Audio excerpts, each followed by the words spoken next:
Face à la presse ce 17 mai 2021 à Yaoundé, l'Association des communes forestières du Cameroun en partenariat avec l'Union européenne a présenté les avancées du projet de reboisement de 1400 hectares des zones savanes et de transit lancé en 2019. Un projet de reboisement qui touche ainsi 18 communes dont les 3 quarts se trouvent dans les parties septentrionales et les 1 quart dans les zones de transition et financé par l'Union européenne. Nous, dans ce projet, on visait spécialement les communes forestières, dans les zones de transition et dans les zones qui sont vraiment arides, qui ont vraiment des problèmes au niveau climatique, dans le nord et l'extrême nord.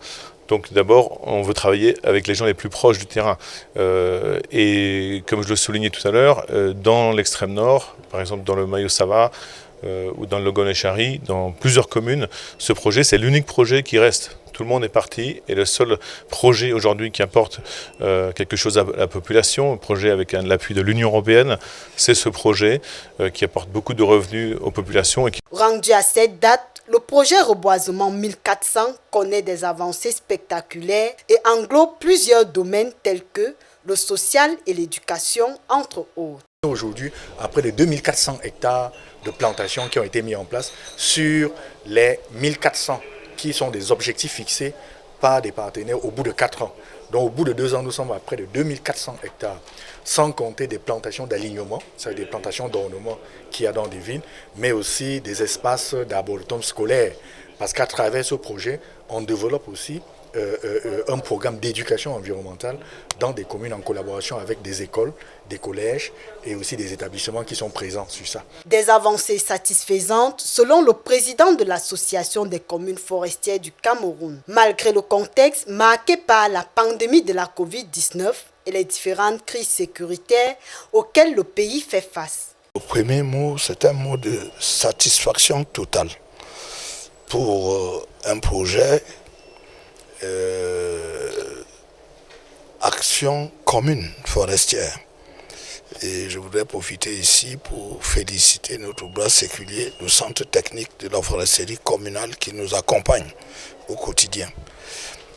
Déjà, remercier l'Union européenne pour le partenariat avec l'État du Cameroun et les communes forestières. Grâce à ces actions, aujourd'hui, nous sommes en train de reboiser 1400 hectares. Peut-être on pourra aller au-delà.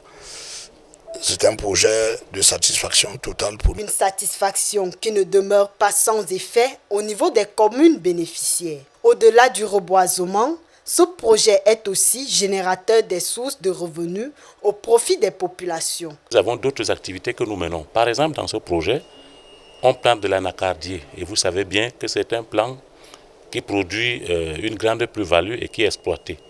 Le représentant de l'Union européenne vous a parlé du partenariat commun secteur privé. Nous voulons pousser vers ce partenariat de manière à ce que, étant donné que nous sommes en période de décentralisation, que les communes puissent se faire d'autres recettes à travers le reboisement. Ainsi, si l'avenir du monde en général et de l'Afrique en particulier dépend d'une bonne santé de la planète, reboiser c'est bien, mais gérer de manière durable les forêts tout en pensant aux générations futures,